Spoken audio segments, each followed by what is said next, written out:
Hello, in front of me I've got Logitech PRO X Superlight. In this video I'll show you what is the connectivity of this mouse.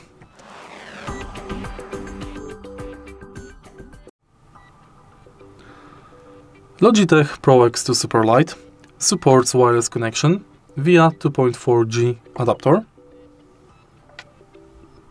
wired connection via USB-C. Fortunately, this mouse does not support Bluetooth. Via those types of connections, you can connect this device to laptops, TV, PC, Macs. There is limited support for consoles, but only for navigation, in some cases game. If you find this video helpful, please leave like, comment and subscribe.